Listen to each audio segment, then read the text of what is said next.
Wait. I had the circle thing going on for a while. Howdy, folks! It looks like I'm finally live. All right, and only because I'm gonna mute for a second because I'm making kitchen noises. that's fine. Because I'm in Mexico, so I'm going to go ahead and play. If it'll play, why aren't you playing?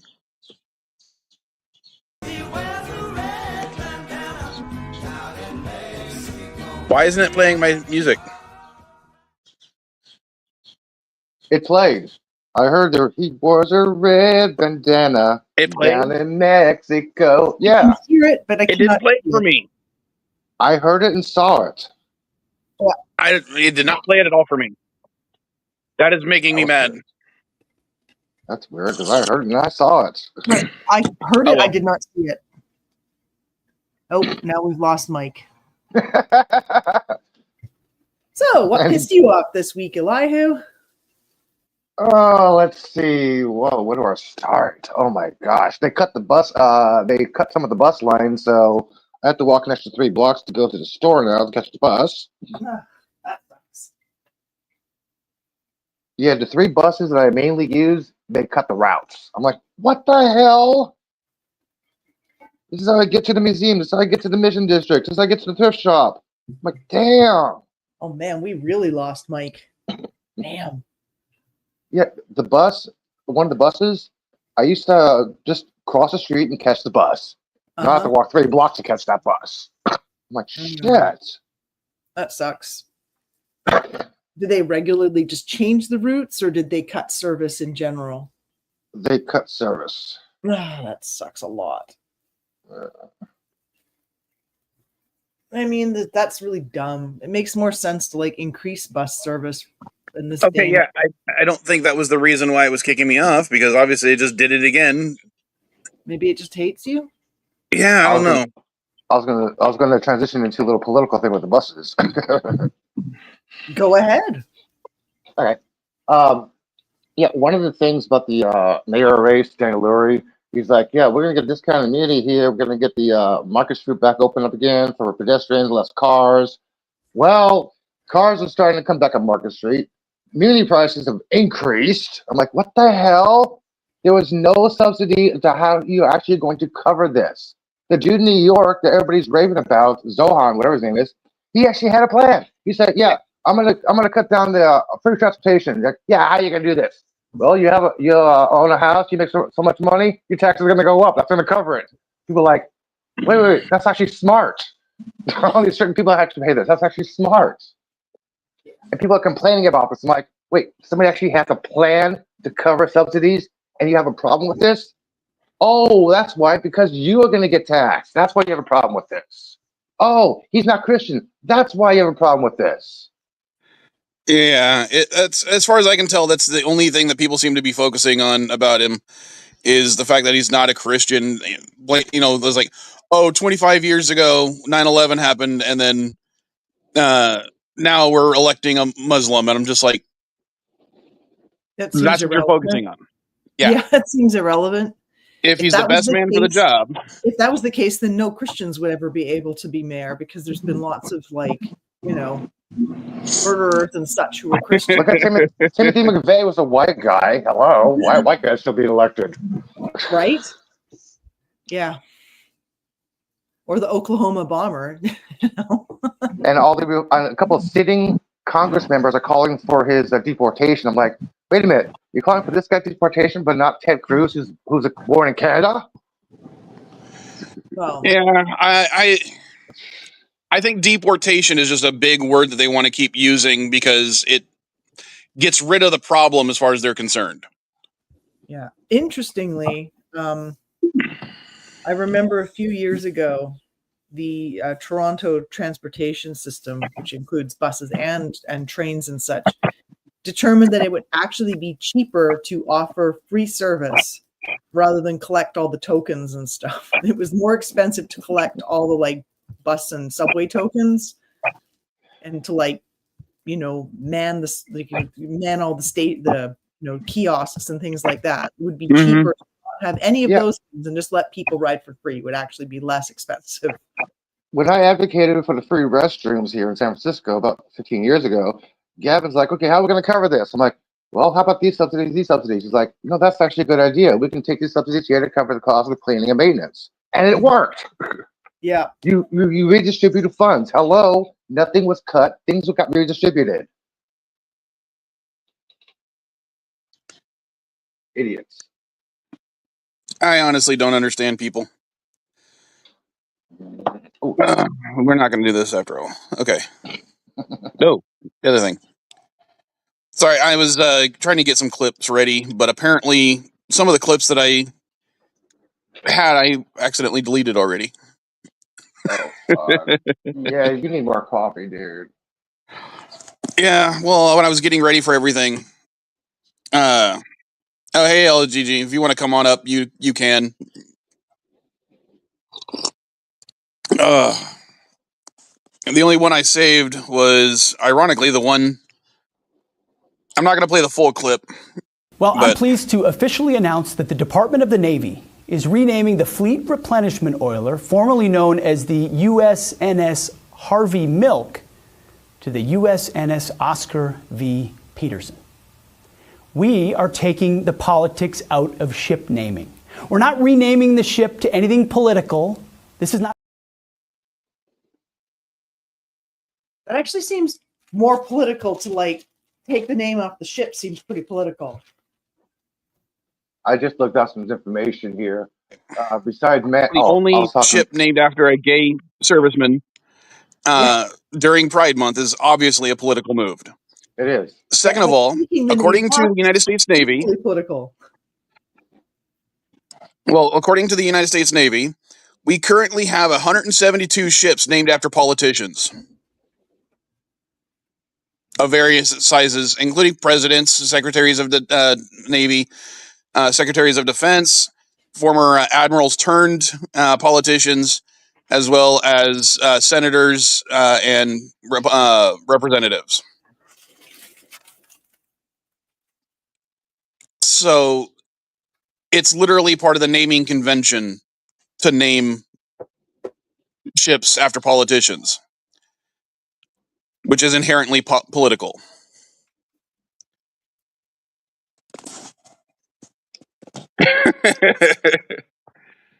I guess he didn't want to go after the SS John McCain.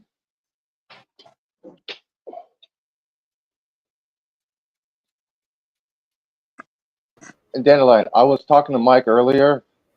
Hi, Bob. Hi, Bob. About, Andy, did you see the clip I played earlier? Yeah, they're renaming a ship. Yeah, how do you feel about that one?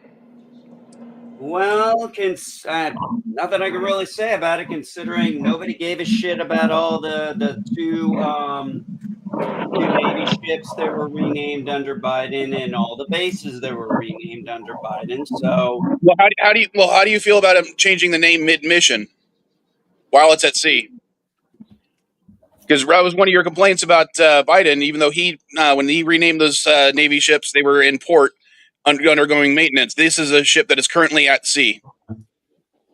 I told you I don't like the name of I don't like changing the name of a commissioned ship. Period.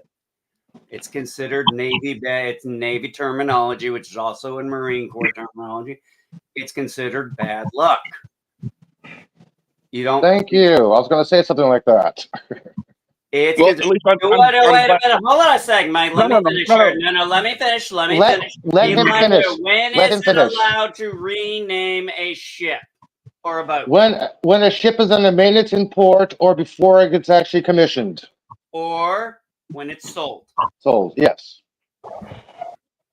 Bingo. Never when it's basically if a ship decides to go around out of port, around the bridge, and mid-journey it's getting renamed. No, you can't do that.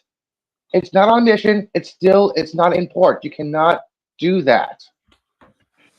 I don't know. I'd have to check Navy. I don't know the Navy's part on that. Actually, they don't even have a part on that. That's like the Joint Chiefs and high up there and that. Like, I don't even know who renamed the ships. I don't even know how they came up with the decision on which ships well, actually, I do know why they picked those particular places. But that's either the here nor now. I brought that up before. So what do I think about it? The fact that it's getting its name changed, period, and it's a naval ship, I think that's bad luck. But Elihu is correct on how it should properly, at least in naval tradition that I know of. Yes, that is how it's supposed to be done. But then again, when is anything done the way it's traditionally supposed to be sometimes? Well, So I had an interesting conversation, Mike. Well, hold on. I just wanted to say what I was going to say earlier was at least you're being consistent this time when it comes to your opinion on it, and I wanted to point that out because I appreciated it. Well, no, it's not going to change. What's the shit? The Harvey Milk? Yes. Yeah. Okay. Well, of course I do know who Harvey Milk is.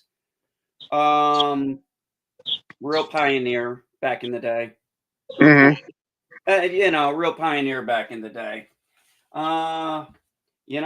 Especially that was in the 70s, wasn't it? The whole thing with milk. Yes. Yeah. That's what made it such pioneering was how, I mean, you guys saw the movie, right? Honestly, I did not see the movie. Not because I didn't really care about it, but because I just never had time for it. I gotta rewatch it again. But yeah, I mean, when it comes to renaming bases, sports, okay, like I said, the reason why they renamed them, I thought was dumb, but I'm not gonna sit here and get into that anymore. It's just like, I don't know. I don't really see the point in renaming these things, especially ships, bases. Hey, I'm not even gonna get into that one. I'm not even going to bother with that one, but ships, yeah. At least Elihu's consistent on that. But yeah, out in the middle of mission, I mean, the only thing you can do is officially change anything. It's not like you can go on there and, all right, guys, get down there, change the name, swap it out. Yeah, imagine the patches they have to remake now. Shit. Actually, in my unit, we did have that one point. We got transferred out of the ACC and got transferred to another department. I don't remember which one it was off the top of my head. And our patches were sewn on at the time. So if you got a patch sewn on and you get a new patch from your new unit you had to put on. Now imagine if that patch wasn't bigger than the last one. You got that nice little area there that still looks like it's fresh because there's been a patch there the whole time. Yeah, you got a smaller patch. Yeah, exactly. That's ring! You got a ring! Now, I do want to point out that Harvey Milk was a United States Navy personnel. He was a officer. He was a diving officer aboard a submarine, and he was a teacher here in San Diego, teaching people how to become diving officers. So it's not like it wasn't. It's not like he was just a political activist, even though, in theory, all the ships of this class were supposed to be named after political activists or civil rights activists. That was the theme behind each of the ships originally. That's an interesting piece. That's one of the reasons why one of these ships was also going to be named the Harriet Tubman, which, was granted the rank in, I want to say, the Army posthumously, I believe, or maybe it was during her term. I don't remember, honestly, without looking it up. Harriet Tubman. So these were all political activists that had served in some capacity in the United States military. Yeah, but Harriet Tubman was an abolitionist. Yes, but I think let me look it up because I think she was either posthumously or granted. She was never given any military rank either during her lifetime or posthumously. Brigadier General. I'm looking right here. She received a small personal commission of soldiers. U.S. military and federal government never gave her honorary rank or commission after her death. but she's been on other ways. She's trying to right, maybe she'll name after her. I'm Has saying been postponed. she They got was. a commission. Yeah, she was ship has been named hold after on. her.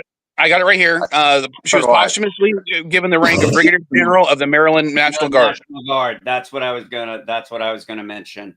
She was So- given it posthumously. So she was So, still. yeah. I just wanted to point out that was the whole point.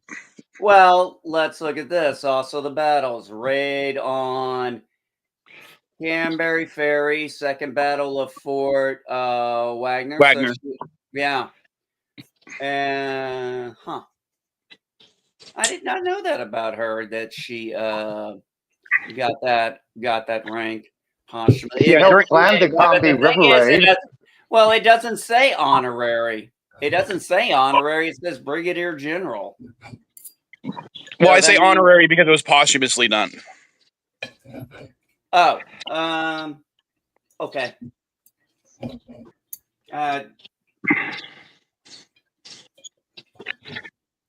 So, okay. but yeah, I that can was understand.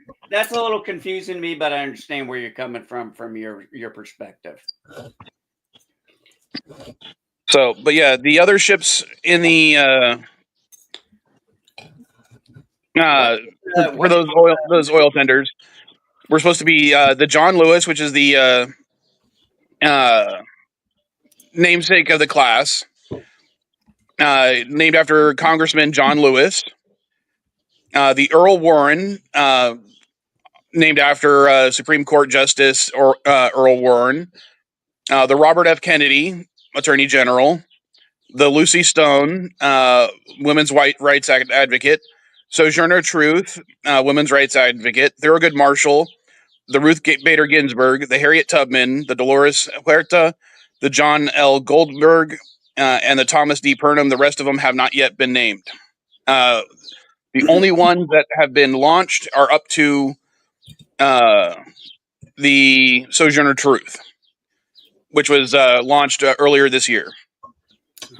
Are they planning on Actually, changing just last month. others other than Harriet Tubman and the Harvey Milk? The ones that are on the chopping block are essentially the Lucy Stone, the Sojourner Truth, the Ruth Bader Ginsburg, the Harriet Tubman, and possibly the Thurgood Marshall. But yeah, the John Lewis is not going to be having his name changed. The Earl Warren, the Robert F. Kennedy, all those have not been said they were going to be changed yet. And isn't changing the names, doesn't that make it even more political if they change some of them and not others for political reasons? Well, that unfortunately was set as a precedent when you had a couple of years ago when they renamed two ships and mini forts because they were named after Confederate generals. And So stuff. people who fought against the United States probably Yeah. didn't deserve to have their names on ships. And Yeah, Well, the thing is, they have been designated by the United States as American soldiers. That was done a long time ago, so they are not considered traitors. and You look, let's not go there, Mike. Let's just stay out of that one. I'm trying to keep this civil, and if I'm trying to keep stuff civil, that's well. this stream isn't really well, here's the thing. supposed to be civil. as Hegseth said, he wanted to keep politics out of naming conventions. Yeah, but what's the Oscar? But here's Here's the Oscar thing. V. Peterson. Oh, is that Oscar V. Peterson? I thought that was Oscar versus Peterson. I don't even know who this guy is. I don't even know what. If I play more of the clip, he goes into it. He was a Medal of Honor recipient. Oh, okay. I mean, But he's not like an unworthy person for sure. But no, I would never say he was a unworthy No, the guy- person. But No, he served with honors. He was very respected with his peers. I read up on this guy. But the fact, I'm just the fact that during Pride Month, he decided to announce a gay man's name is going to be taken off a boat. He could have done that this seems a last bit month political to me. or Taking next it off month. Yeah, that's what I was going to Yeah. say. Yeah, that's what I was saying. He But could have here's the went other it last month or next month before he actually renamed the Harvey Milk. well, here's also the other thing I was going to bring up that I did bring up already. According to the United States Navy, currently 172 ships of various classes and everything are currently named after United States politicians. Hmm. Everything from presidents, secretaries of the Navy, secretaries of defense, congressmen, and sorry, not just congressmen, senators and representatives. Hmm.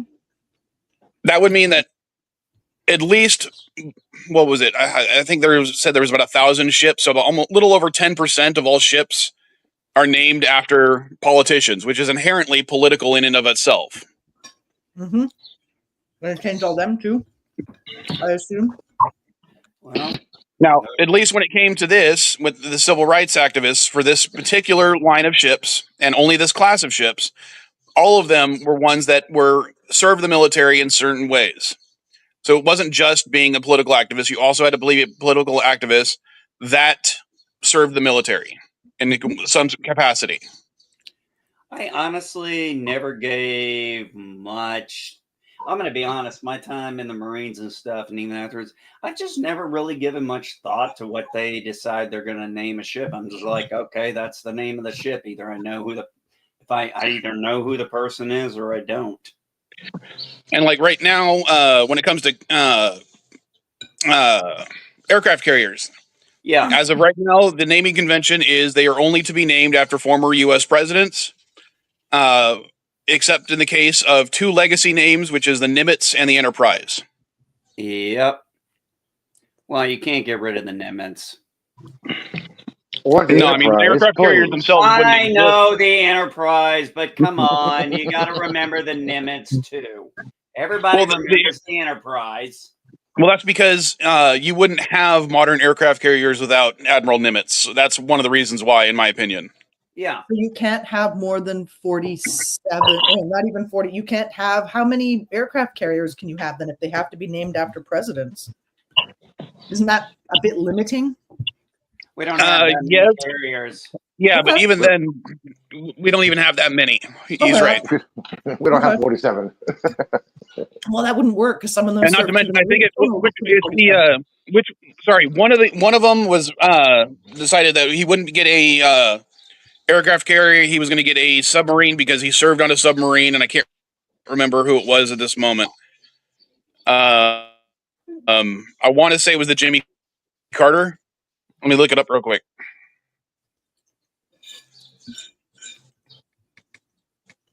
The Seawolf class nuclear fast attack submarine. So he's the only president that has a submarine named after him because he served on a submarine. It was considered more appropriate and more honorary for him to have that. All right, so here's what we got on active duty: the Nimitz, the Eisenhower. The Nimitz is the lead carrier. The Eisenhower, the Carl Vinson, the Theodore Roosevelt. So who's Carl Vinson? And the Abraham Lincoln, the George Washington, the J.C. Stennis, Harriet S. Tubman, Harry S. Truman. Sorry about that. Ronald Reagan, George H.W. Bush, Ford, and what are these ones in orange here? Orange. Under construction. Okay, so what's under construction? Yeah. I always imagine that y'all have way more aircraft carriers than that. Well, that's a lot of aircraft carriers. Let's see. That's 1, 2, 3, 4, 5, 6, 7, 8, 9, 10, 11. That's 11 we have now in construction. We've got the Kennedy. That's about 40,000 troops. I'm only saying because, I mean, it always seems like you guys spend a lot of money on your military. And so I assumed you had like 100 aircraft carriers. Again, like the majority of the military budget goes to Black Ops, not for supplies and equipment. Oh no! Yeah, No! You get those. No, they finally give you that money 3 months before the Mexico quarter's over, and then all of a sudden they find that money. So you got under construction right now. You got the John F. Kennedy, the Enterprise, and the Doris Miller. I don't know all of your presidents. Well, That Neither last Doris one. Miller was Biden not a is not a president. president. Miller wasn't a president. Oh, And Doris Miller was not a president. okay. So they're not always There's naming after two. presidents. There's let's see. We've got plans for the William J. Clinton and the George W. Bush, but those are like the Gerald R. Ford. Yeah. So these are going to be in construction for a while. Let's see, the John F. Now- Kennedy goes out, or the Ford goes out on this year. Enterprise 8, Doris Miller 32, Clinton 34, and Bush 36. All right, so the United States has 20 overall carriers, 11 aircraft carriers, and 9 helicopter carriers. Yeah. So now, if you were to, the next country with the second most is China with 7 aircraft carriers and 3 helicopter carriers. Then Japan with 4 aircraft carriers and 0 helicopter carriers. France has 4 aircraft, 1 helicopter. Sorry, I take that back. 1 aircraft and 3 helicopter. And India with 2 aircraft carriers, 0 helicopter. So we basically have more than the next 5 countries combined. Right. And if you actually look at our air power, we have almost 3 times as many aircrafts as Russia does, and they're like second on the list. Well, Russia only has 1 aircraft carrier right now, and if you know anything about I'm it, talking it's about good. I'm talking about Aircraft. planes. Planes. It said that a single United States aircraft carrier has more air powers, can project more air power than 90% of all countries on the planet. Pretty much. Yeah, a jet can take off every 20 seconds on an aircraft carrier if everything is precise. Well, think about that. We have so many aircraft carriers. That's the best part because we get them in place and then they launch off. Every 20 seconds, a plane launches. 20 seconds, boom, next plane. 20 seconds, boom, next plane. I mean, if they can get it down to 15 to 17, hey, they're tops. I've kept up with that. I didn't even know about the change thing. I've only kept up with some of the other things that have been going on. I've been mostly busy this week, these past few weeks. Actually, just enjoying life. You know, the Beals here, the Beals port here is the largest U.S. Coast Guard ship. They were offering free tours yesterday. I'm like, okay, cool. I got ready. I was getting ready to go out the door, pick up the news. And I'm like, okay, what's going on with the news, right? They had a live review of the ship there. It's like, okay, where's the crowd? Where's the crowd? There's about 500 people in the crowd an hour before the tour starts. I'm like, oh shit, I'll grab my little seat. And then Roberto's like, come on, let's go aboard the ship. We'll give you a little tour here. I'm like, wait a minute, what? They give a little tour of the outside of the ship, little in here, the wheel, the steering, the history of the ship, the galley, the sleeping carriers. I'm like, okay, I don't have to go anywhere. The news just covered a tour for me. So when you bring up the Harvey Milk thing, so here's an interesting, because remember how I've talked about I always support the LGB. It's the rest of it I take some issues with. Well, when I was at the Comic-Con or PopCon yesterday, and I'll talk about them more in the geek part, but I was talking to the guy who played Leonardo from the Ninja Turtle era. Cool. And it was so funny because he came out on stage. I got to watch them, and he's like, he wanted to change Leo up, but he said, yeah, I had to be the straight man, pun intended. Yeah,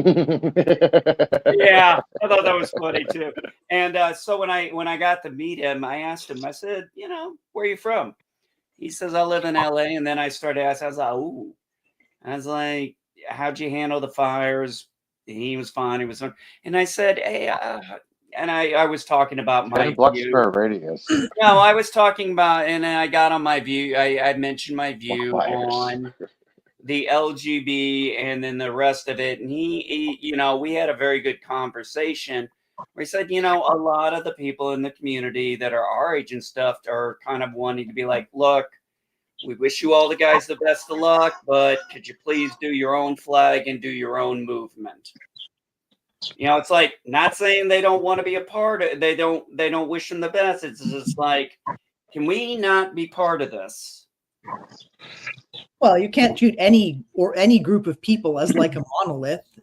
There's always going to be people with different like views within that one identifying feature. Like not all women are the same, not all men are the same, not all countries are the same. Not all straight people are the same, not all. No, he was just talking, me and him were just kind of talking about the way things have gone the last, I was mainly talking to him, and he said, and we had a great conversation. He goes, you actually are the kind of people that I have conversations with in our own community in LA. And I said, well, I wish you guys the best of luck with everything over there. I didn't bring up any politics or anything like that. I left all that out. I was just coming from the heart about how I feel. I just got a notification that half hour some guy named Vile Mike is doing a CNA stream. Crazy. Oh, that loser. Yeah, weird. Yeah, he's a loser. That slacker again. Weird. Well, he's not in his car. Hey, Dandelion. Not today. So, Dandelion, I don't know much about Canadian politics. How are things up there? It's actually been really interesting. Has the loonie surpassed the dollar yet? Because our value is No, it decreased is by up a about bit, 0.5%. which actually kind of did surprise us a little bit. It's really interesting because there was a real trend towards towards the right, not really towards like Pierre Poilievre's never polled very high. He's the current leader of our Conservative Party, but he was going a little too far right, and he was bringing up a lot of like, oh, Canada sucks, it's terrible, and that kind of a approach, and it wasn't sitting well with people. It wasn't so much that they wanted to vote for him, they just didn't want to vote for Trudeau.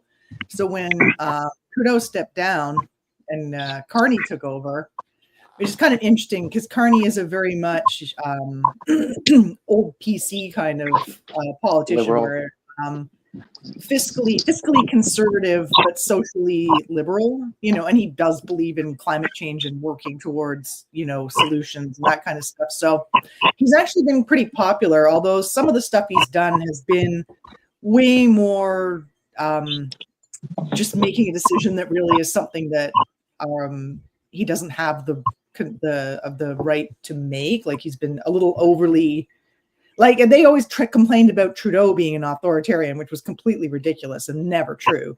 But Carney has actually done more stuff, but so far the things he's done are fairly popular, so it's kind of been letting it slide. But it'll be interesting. People on the right will call him that, like they call people on the right call Bernie Sanders a socialist. I understand that. Yeah, it's the same kind of thing. Really, all of our politics means a lot more. To be fair, Bernie Sanders is a socialist. He says so himself. I know. I was making a point with Dandelion. Socialist, which is quite different.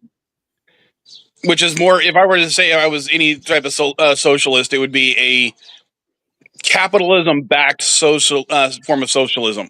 That's democratic. That's an oxy-fucking-moron. No. Military intelligence. Really not, but whatever. No.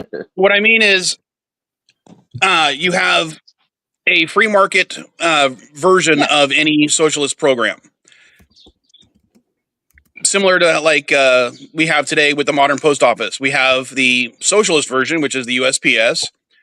And then we still have free market versions, such as FedEx, UPS, Amazon, anything like that. And who goes into debt every year? U.S. Postal Service. To be fair, the United States Postal Service did not actually go. Hold on. Let me finish. Oh, now you. United States Postal Service did not go into any sort of debt until after they removed their ability to act as a bank. Remember that. Yeah. Basically, the idea has been to like destroy the post office for years down there. So. There were some areas where, quite literally, hold on. There were some areas of the United States, even into the 1990s, where the only bank in the area was the United States Postal Service. Didn't they also make them fully fund all their retirement They- fund? And that was they- what drove them into the biggest debt.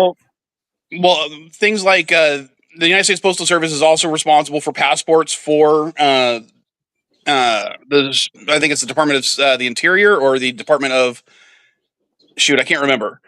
But the United States Postal Service was told that they had to deal with that. They also have to deal with the draft, which means that's more funding that they're taking care that they're actually having to pay for out of their own budget after Right. losing the ability to act as a bank.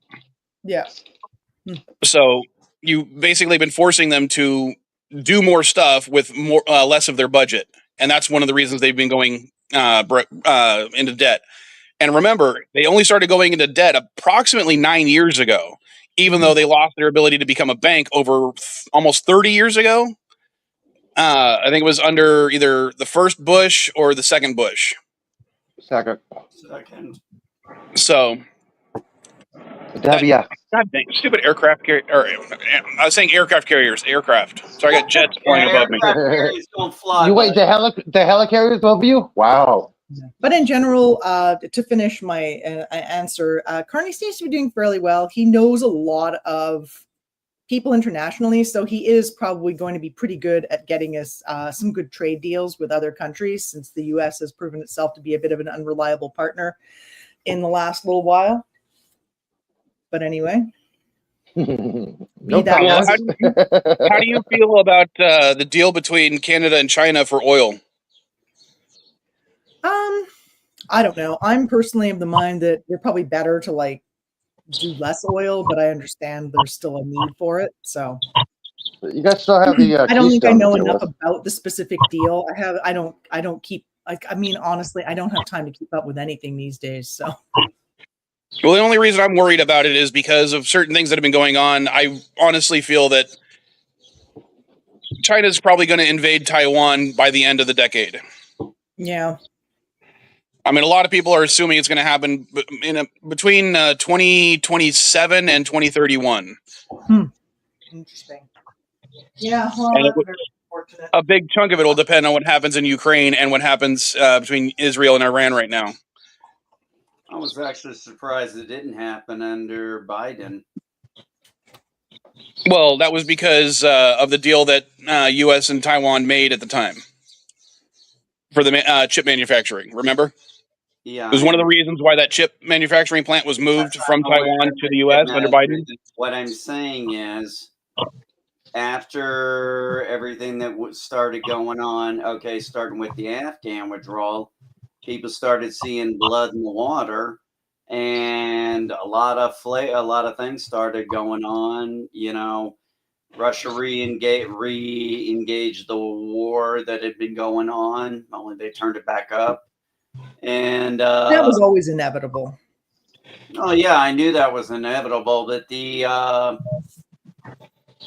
I always get tired of them saying the war's been going on 4 years. I'm like, no, it's not. It's been going on for 11. I remember. Yeah, ever since the first invasion of Crimea.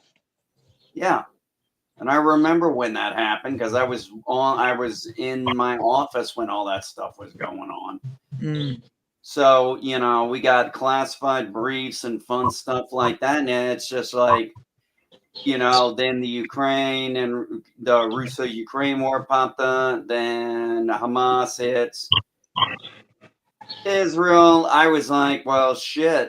At this rate, if China invades Taiwan, we got the trifecta. So I was actually surprised. But Biden did indicate very strongly that he would defend Taiwan. So that would definitely have been a deterrent.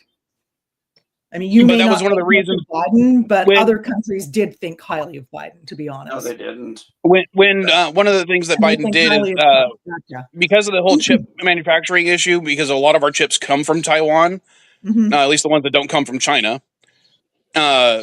We basically did that agreement saying, hey, why don't you start building some of your chips here in the U.S. and we'll give you a boatload of money. And they use that money to start shoring up their defenses. Which was funny is because we gave them money, which they then spent on United States weapons to defend themselves. Yeah. So it was basically giving them money to, one, create jobs in the U.S., and two, to buy our weapons, which created more jobs in the U.S.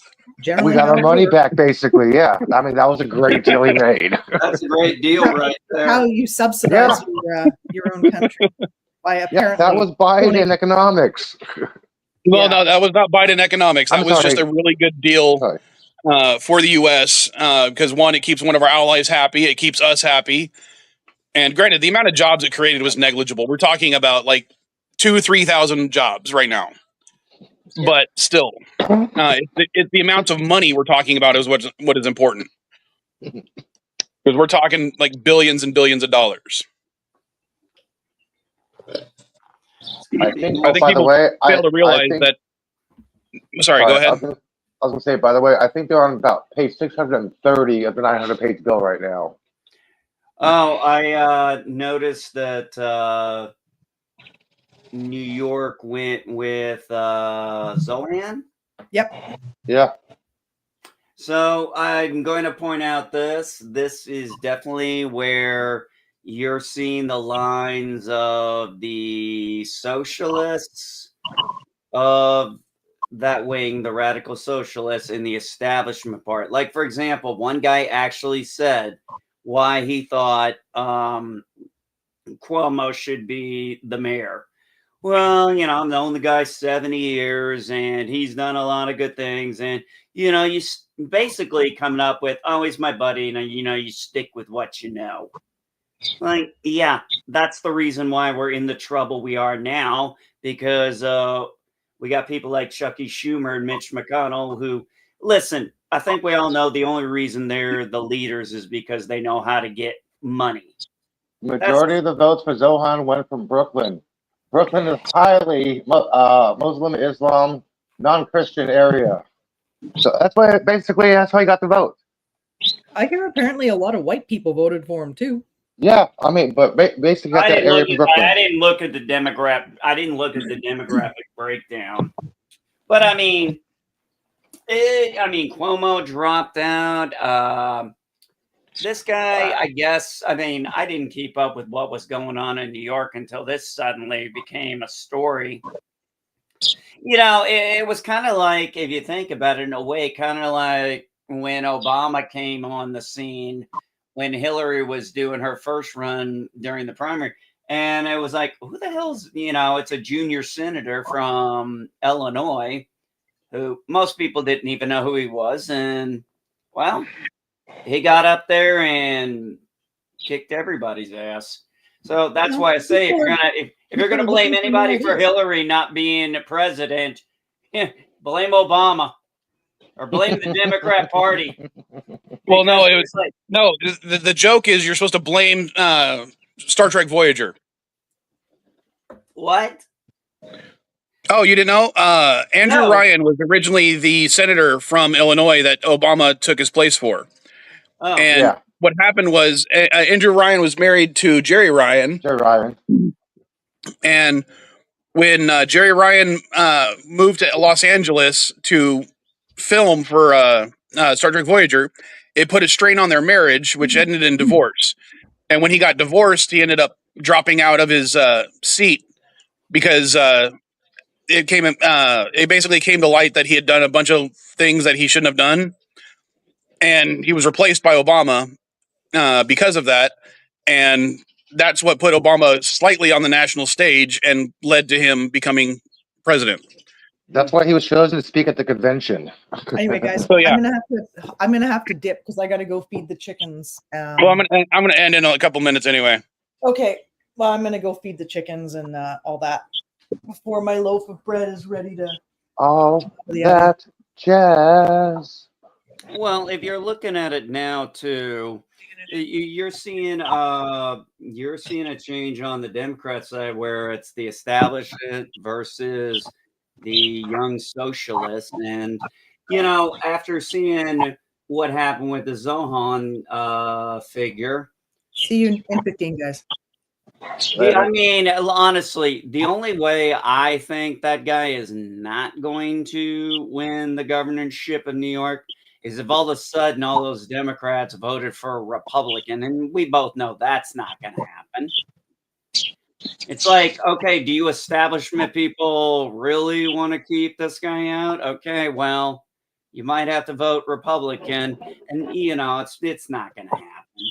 So I would not be surprised. So with what's been going on there, I would not be surprised to see next year during the midterms AOC go after Schumer's seat. And I could see her actually having a shot at winning. I would, if I had the ability to, I would vote for that. To be honest, I think Schumer's kind of a. He's out of touch. Like Mitch McConnell, they're out of touch. Yeah. Like I said, we got too many old motherfuckers, and people are finally waking up to it. It's like, why? Who brings up the Jim Crow stuff? Oh, geez, yeah, you lived through it. Okay. None of us did. Whether we're white, brown, or nothing. Black. Hey, Mike, since you're outside, I'm going to send you a link on X. You can play this clip on the TNA stream, okay? This is pretty cool. I'll see if I can download it, but I'm going to go ahead and end the stream. No. You can just share your screen and play it. I just send it to you. Okay? You play it on TNA stream. I can't do it. I can't do it right now. That's what I'm saying. He's on his phone. Oh, okay. Yeah, so unless I download the clip, I can't share it. I'll give you the link to download it, right? All right. Well, then I will check it. See you at 11. See you in 15. All right, bye. Okay, I got your little job anyway, so.